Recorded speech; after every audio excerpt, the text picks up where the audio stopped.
नमस्कार दोस्तों, मैं विनय दुबे मुंबई से। पौराणिक काल में एक पारस पत्थर का उल्लेख आता है। हमारे हिंदू धर्म के ग्रंथों में, हमारे सनातन धर्मों में ग्रंथों में एक पत्थर है, पारस पत्थर, जिसका जिक्र हमेशा आता रहा है कि वो चीज़ अगर किसी को छू दे, पारस पत्थर अगर किसी को छू दे, किसी सामान को, वस्तु को या लोहे को, तो वो सोना हो जाता था। ऐसी किंवदंतियाँ और कहानियाँ पुराने ज़माने से चली आ रही हैं, सुनाई देती है, हमने बचपन में बहुत सुनी है। आज उस पारस पत्थर की खोज हो गई भारत के अंदर। आपको सुन के आश्चर्य लग रहा होगा कि ये विनय दुबे आज किस मुद्दे पे बात कर रहा है। जी हाँ, मैं एकदम सही मुद्दे पे हूँ और ये जानकारी आप लोगों को बताना बहुत ज़रूरी था। कल शाम मैं बैठा हुआ था तो ये पारस पत्थर का मुझे ख्याल आया। आज भारत के अंदर वो पारस पत्थर का नाम है मुसलमान। उस पारस पत्थर का नाम है इस्लाम, कुरान। जी हाँ, ये एक ऐसी चीज़ें हैं, मुसलमान एक ऐसी चीज़ हो गई है कि जो भी इस चीज़ को करीब जाएगा, जो भी इस चीज़ से उलझेगा, वो सोना हो जा रहा है। आपने देखा होगा गोधरा दंगों में जिस तरह से मुसलमानों का कत्ले आम किया गया, उसके बाद एक मुख्यमंत्री सीधे देश का प्रधानमंत्री हो जाता है, नरेंद्र दामोदर दास मोदी। जिस पार्टी में नरेंद्र दामोदर दास मोदी जी हैं, उस पार्टी का शायद ही कोई बंदा होगा जो इस मुसलमान शब्द से अछूता होगा, इस्लाम से अछूता होगा या कुरान से अछूता होगा। क्योंकि इनके लिए कुरान, इस्लाम और मुसलमान ऑक्सीजन से कम नहीं है।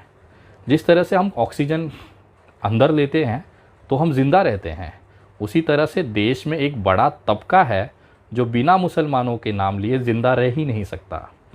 और ये कौम इतनी सब्र और बरकत देती है कि एक रोड छाप गुंडा भी लोगों का हीरो बन जाता है। जिस तरह से कल दिल्ली में एक अपराधी जो इतना डरपोक था कि अपना घर बार छोड़कर भाग गया था, पहले सेशन कोर्ट में उसकी ज़मानत खारिज हुई, फिर हाई कोर्ट में मुंह के बल गिरा और वहाँ पर ज़मानत खारिज हुई। ये बंदे को लोगों ने कंधे पर बैठाकर पुलिस स्टेशन पहुँचाया। इतनी खूबसूरत तस्वीर भारत में हो ही नहीं सकती। लेकिन पता है वो आदमी को आखिर जेल क्यों जाना पड़ा? उसके पीछे भी एक शब्द था, मुसलमान। वहाँ पे जो नारे लगे थे वो किसके लिए लगे थे? मुसलमान। आज देश में एक बड़ा तबका मुसलमानों के नाम पर जिंदा है, उनकी भीख पे पल रहा है। अगर वो व्यक्ति मुसलमानों को गालियाँ ना दें, मुसलमानों को अपशब्द न कहें, तो शायद ही कोई कुत्ता, सड़क चलता हुआ खुजली वाला कुत्ता, इनको इज्जत दे। इन्होंने अपने लिए ज़िंदगी भर काम किया, लेकिन वो शोहरत, वो हैसियत हासिल न कर पाई। लेकिन जैसे ही उन्होंने मुसलमान शब्द का इस्तेमाल करना शुरू किया, वो आज हीरो बनकर घूम रहे हैं। बाकी सब तो छोड़ दीजिए, एक इंसान जो विदेशों में पढ़ाई किया, जो अच्छे संपन्न परिवार से है, इस्लाम ने उसे भी सन्यासी बनने पर मजबूर कर दिया।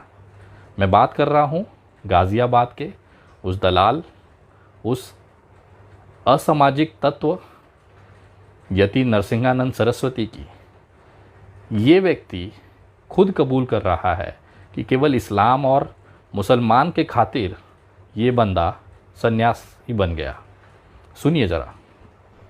और सन्यासी भी मैं केवल इस्लाम के जिहाद से लड़ने के लिए बना हूं, वरना सन्यासी बनने का मेरा कोई उद्देश्य इस धरती पर नहीं था। ये तो ताकत है भारत में इस्लाम, कुरान और मुसलमानों की, कि जो भी व्यक्ति मुसलमानों को या तो गरिया दे या उनके साथ हो जाए, वो हीरा हो जाता है, सोना बन जाता है। जैसे पारस पत्थर होता है कि इस कौम को अगर आपने छू दिया तो आप हीरा बन जाओगे, सोना बन जाओगे। और यही शॉर्टकट आज पूरे देश में देखा जा रहा है।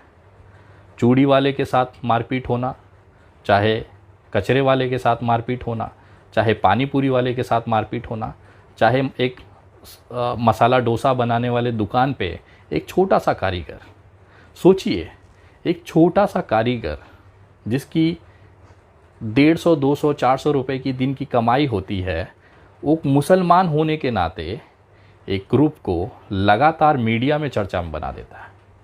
ये तो ताकत है मुसलमान और इस्लाम की, कि एक अदना सा इस्लामिक मुसलमान व्यक्ति उन हिंदू नेताओं को चमका देता है जो अपनी पूरी ज़िंदगी अपना पिछवाड़ा रगड़ देते हैं, लेकिन गली के बाहर उनकी कोई औकात नहीं होती।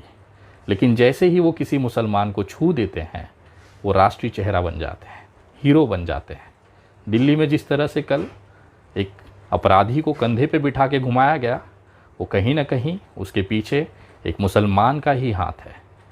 वो मुसलमान का नाम लेता है, उनको गालियां देता है, आज वो सोना हो चुका है। आपको पता है उमर खालिद भाई जेल में क्यों हैं? क्योंकि वो मुसलमान है। ऐसे तमाम लोग आज जेलों में बंद हैं क्योंकि वो मुसलमान हैं। कहीं ना कहीं ये इस्लाम और मुसलमान की ताकत दिखाती है इस देश के अंदर, इस भारत के अंदर।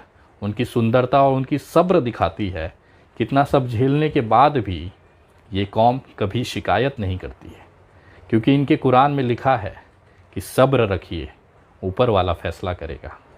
तो कहीं ना कहीं मैं सलाम करता हूँ, सैल्यूट करता हूँ इस्लाम के मानने वालों को, हमारे देश के मुसलमानों को, कि आपकी फेंकी हुई भीख के टुकड़े पर आज इतने सारे लोग पल रहे हैं। अगर आप नहीं होते तो शायद इनको गली का कुत्ता भी न पहचान रहा होता।